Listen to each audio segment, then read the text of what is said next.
Bonjour à tous, ici Gabriel Gélina pour le Guide de l'Auto. Bienvenue à Tenerife pour ce premier contact avec le Mercedes AMG 53 CLE coupé. Donc, c'était à prévoir après l'introduction du modèle Mercedes-Benz CLE que la division AMG allait en produire une version encore plus performante et c'est ce que nous avons ici aujourd'hui.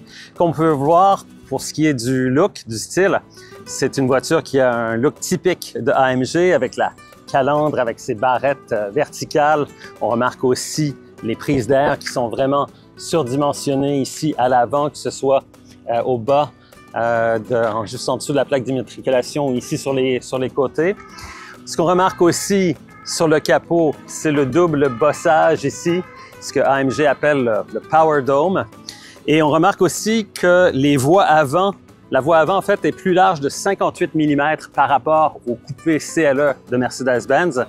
À l'arrière, c'est 75 mm de plus que l'on a. Et donc, on voit très bien ici la forme très musclée des ailes, aussi ces écopes ici latérales juste derrière les roues avant. Et ça se poursuit un peu à l'arrière. Encore une fois, la voie arrière qui est plus large de 75 mm par rapport au coupé CLE de Mercedes-Benz. Et remarquez ici les roues de 20 pouces et la profondeur ici du moyeu finalement dans la roue. C'est assez spectaculaire comme look. Et justement à l'arrière, tout ça, ça se complète avec évidemment un petit aileron de toit qui surplombe le coffre et surtout aussi le diffuseur arrière et les sorties doubles d'échappement. Donc on peut vraiment dire que cette voiture, cette version AMG de la CLE a le physique de l'emploi.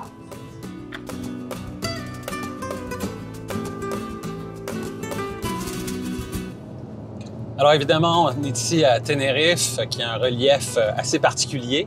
En fait, c'est une île volcanique, donc on a des routes qui montent dans les montagnes, assez sinueuses parfois. Et on passe souvent du niveau de la mer à des hautes altitudes, plus de 2500 mètres. Alors c'est un environnement qui est assez particulier pour évaluer un véhicule comme celui-ci. Mais heureusement, pour ce qui est de la motorisation, on est bien servi parce que cette voiture est animée par le moteur M256M. Donc il s'agit d'un 6 cylindres en ligne de 3 litres qui bénéficie d'une double suralimentation. Donc on a ici en premier lieu un compresseur électrique qui nous aide justement à avoir beaucoup de couple dès le début de l'accélération franche. Ensuite, on a aussi l'alterno-démarreur, donc un petit moteur électrique accolé à la transmission dans la boîte de vitesse qui est alimenté par un système électrique de 48 volts. Et en plus, on a le turbocompresseur qui, lui, va prendre le relais lorsque les révolutions moteurs augmentent. Donc tout ça fait en sorte que c'est un moteur qui a beaucoup de tonus. Et pour ce qui est du couple, par exemple, c'est un couple de 413 livres-pieds. Et il y a même une fonction Overboost qui permet de bénéficier de 30 livres-pieds de couple supplémentaire, donc de porter le couple maximal à 443 livres-pieds pendant une durée de 10 secondes. Donc ça, c'est assez intéressant.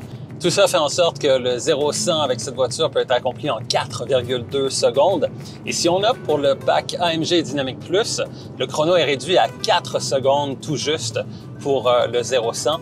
Et encore une fois aussi, avec ce pack AMG Dynamic Plus, la vitesse de pointe ou la vitesse maximale de la voiture passe de 250 km/h à 270 km/h. Évidemment, c'est un pack qui est offert en option. Alors, cette voiture est équipée de la suspension AMG Ride Control, qui est composée évidemment de ressorts en acier, mais aussi d'amortisseurs pilotés. Et comme toujours, avec les voitures AMG, on peut sélectionner les modes de conduite au moyen de ce sélecteur rotatif ici au volant. On peut passer du mode confort à sport, sport plus.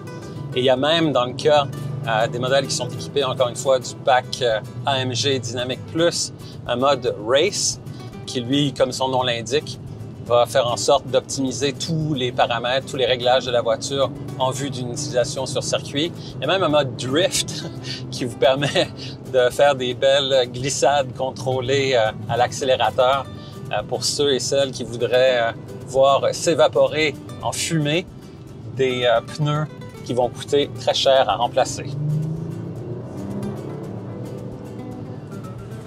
Aussi, cette voiture est équipée de roues arrière directrices qui vont se braquer dans le sens inverse des roues avant jusqu'à 2,5 degrés lorsque la voiture roule en dessous de 100 km/h. Donc ça fait en sorte que ça rend la voiture beaucoup plus agile dans les virages serrés ou par exemple dans les manœuvres de stationnement. Lorsque la vitesse est supérieure à 100 km/h, à ce moment-là, les roues arrière se braquent dans le même sens que les roues avant jusqu'à 0,7 degrés. Et ça rend la voiture beaucoup plus stable dans les transitions rapides, dans les enchaînements, par exemple, de virages qui sont plus rapides ou lors des changements de voie sur autoroute, par exemple. En terminant, le Mercedes AMG 53 CLE Coupé arrivera en concession au troisième trimestre de 2024 en tant que modèle 2025. On n'a aucune idée pour l'instant du prix qui sera demandé pour cette voiture, mais on peut parier que le tarif sera voisin, peut-être même supérieur à 100 000 $.